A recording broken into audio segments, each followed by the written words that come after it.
So ವೀಕ್ಷಕರೇ, welcome back to another video.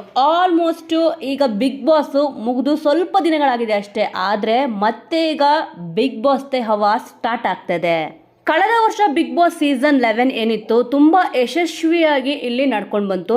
ತುಂಬ ಚೆನ್ನಾಗಿ ಕೂಡ ಆಯಿತು. ಪ್ರತಿಯೊಬ್ಬರು ಕೂಡ 10 ಸೀಸನ್ ಏನಿತ್ತು, 11ನೇ ಸೀಸನ್ ತುಂಬ ಡಿಫ್ರೆಂಟ್ ಆಗಿತ್ತು ಅಂತ ಕೂಡ ಇಲ್ಲಿ ಹೇಳಿದ್ರು. ಆದರೆ ಒಂದು ಬೇಜಾರಾಗಿದ್ದ ವಿಚಾರ ಏನಪ್ಪ ಅಂತಂದರೆ, ಬಿಗ್ ಬಾಸ್ ಸೀಸನ್ 12ನ ಇಲ್ಲಿ ಕಿಚ್ಚ ಸುದೀಪ್ ಅವರು ಹೋಸ್ಟ್ ಮಾಡಲ್ಲ ಅಂತಂದ್ಬಿಟ್ಟು ಅವರೇ ಟ್ವಿಟ್ಟರ್ನಲ್ಲಿ ಹೇಳಿದರು. ಆದರೆ ಇಲ್ಲಿ ಅದಾದಮೇಲೆ ಇನ್ನೂ ಯೋಚನೆ ಮಾಡ್ತೀನಿ ಅಂತ ಕೂಡ ಇಲ್ಲಿ ಹೇಳಿದರು. ಸದ್ಯ ಈಗ ಒಂದು ಹೊಸ ಸುದ್ದಿ ಏನಪ್ಪ ಅಂತಂದರೆ, ಬಿಗ್ ಬಾಸ್ ಸೀಸನ್ 12ನ ಇಲ್ಲಿ ಕಿಚ್ಚ ಸುದೀಪ್ ಅವರೇ ಹೋಸ್ಟ್ ಮಾಡ್ತಾರೆ ಅಂತಂದ್ಬಿಟ್ಟು ಹೇಳಲಾಗ್ತದೆ. ಆದರೆ ಇಲ್ಲಿ ಕಿಚ್ಚ ಸುದೀಪ್ ಅವರು ಕೆಲವೊಂದು ಕಂಡೀಷನ್ಗಳನ್ನ ಇಲ್ಲಿ ಹಾಕಿದಾರಂತೆ. ಇನ್ನಿಲ್ಲಿ ವಾಹಿನಿ ಕೂಡ ಈ ಒಂದು ಕಂಡೀಷನ್ಗಳನ್ನ ಇಲ್ಲಿ ಒಪ್ಕೊಂಡಿದ್ದಾರೆ ಅಂತಂದ್ಬಿಟ್ಟು ಹೇಳಲಾಗ್ತದೆ. ಮೊದಲನೇದಾಗಿ ಇಲ್ಲಿ ಕನ್ನಡಕ್ಕೆ ಮೊದಲ ಆದ್ಯತೆ ನೀಡಬೇಕು ಅಂತಂದ್ಬಿಟ್ಟು ಕಿಚ್ಚ ಸುದೀಪ್ ಅವರು ಕಂಡೀಷನ್ನ ಹಾಕಿದಾರಂತೆ. ನೀವಿಲ್ಲಿ ಕೆಲವೊಂದು ಸೀಸನ್ಗಳನ್ನ ಇಲ್ಲಿ ಅಬ್ಸರ್ವ್ ಮಾಡ್ಬೋದು. ಇಲ್ಲಿ ಮೊದಲಿಗೆ ಏನಾಗ್ತಿತ್ತು ಅಂತಂದ್ರೆ, ಬಿಗ್ ಬಾಸ್ ಅಲ್ಲಿ ಇಲ್ಲಿ ಇಂಗ್ಲಿಷ್ ಪದ ಜಾಸ್ತಿ ಬಳಕೆ ಆಗಿದ ತಕ್ಷಣ ಇಲ್ಲಿ ಕನ್ನಡ ಹಾಡನ್ನ ಹಾಡ್ಬಿಟ್ಟು ನೀವು ಇಲ್ಲಿ ಕನ್ನಡ ಪದ ಬಳಕೆನ ಜಾಸ್ತಿ ಯೂಸ್ ಮಾಡಬೇಕು ಅಂತ ಹೇಳ್ತಿದ್ರು. ಆದರೆ ಈ ನಡುವೆ ಅವರು ಹೆಚ್ಚಾಗಿ ಇಂಗ್ಲಿಷ್ ಮಾತಾಡ್ತಿದ್ರು ಕೂಡ ಇಲ್ಲಿ ಯಾವುದೇ ಒಂದು ಸಾಂಗ್ ಆಗಲಿ ಮತ್ತು ಏನೇ ಒಂದು ಆ್ಯಕ್ಷನ್ ಕೂಡ ತೊಗೊತಿರ್ಲಿಲ್ಲ. ಅಂದರೆ ಇಲ್ಲಿ ನೀವು ಕನ್ನಡನೇ ಮಾತಾಡಬೇಕು ಪರ್ಟಿಕ್ಯುಲರ್ ಆಗಿ ಅಂತ ಅಂದ್ಬಿಟ್ಟು ಯಾವುದೇ ಒಂದು ರಿಸ್ಟ್ರಿಕ್ಷನ್ನ ಇಲ್ಲಿ ಹಾಕ್ತಿರ್ಲಿಲ್ಲ. ಅದಕ್ಕೋಸ್ಕರನೇ ಇಲ್ಲಿ ಕಿಚ್ಚ ಸುದೀಪ್ ಅವರು ಸದ್ಯ ಈಗ ಹೇಳಿರೋದೇನಪ್ಪ ಅಂತಂದರೆ, ಕನ್ನಡಕ್ಕೆ ಮೊದಲ ಆದ್ಯತೆನ ನೀವು ನೀಡಬೇಕು. ಬಿಗ್ ಬಾಸ್ ಹೌಸು ಈಗ ನಿಮಗೆ ಗೊತ್ತು, ಕನ್ನಡ ಒಂದೇ ಅಲ್ಲ, ಬೇರೆ ಬೇರೆ ಭಾಷೆಯಲ್ಲೂ ಕೂಡ ಇದು ಬರ್ತದೆ. ಆ ಮನೆಗಳಿಗಿಂತ ಕಲರ್ಫುಲ್ ಆಗಿರಬೇಕು ಅಂತಂದ್ಬಿಟ್ಟು ಹೇಳಿದಾರಂತೆ.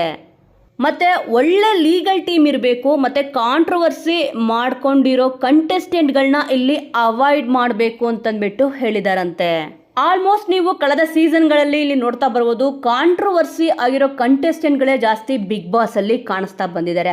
ಮತ್ತು ಇಲ್ಲಿ ಈ ಥರ ಇರೋ ಕಂಟೆಸ್ಟೆಂಟ್ಗಳನ್ನ ನೀವು ಅವಾಯ್ಡ್ ಮಾಡಲೇಬೇಕು ಅಂತಂದ್ಬಿಟ್ಟು ಇಲ್ಲಿ ಕಿಚ್ಚ ಸುದೀಪ್ ಅವರು ಹೇಳಿದ್ದಾರೆ. ಮತ್ತು ಇಲ್ಲಿ ಹಲವಾರು ಕಂಡೀಷನ್ ಕೂಡ ಹಾಕಿದಾರಂತೆ. ಬಟ್ ಸದ್ಯ ಸಿಗ್ತಿರೋ ಇನ್ಫಾರ್ಮೇಷನ್ ಪ್ರಕಾರ ಈ ರೀತಿಯಾದ ಕಂಡೀಷನ್ಗಳನ್ನ ಹಾಕಿದಾರಂತೆ. ಮತ್ತು ವಾಹಿನಿ ಕೂಡ ಇದಕ್ಕೆ ಓಕೆ ಸಿಗ್ನಲ್ ಕೊಟ್ಟಿದ್ದಾರೆ ಅಂತಂದ್ಬಿಟ್ಟು ಹೇಳಲಾಗ್ತದೆ.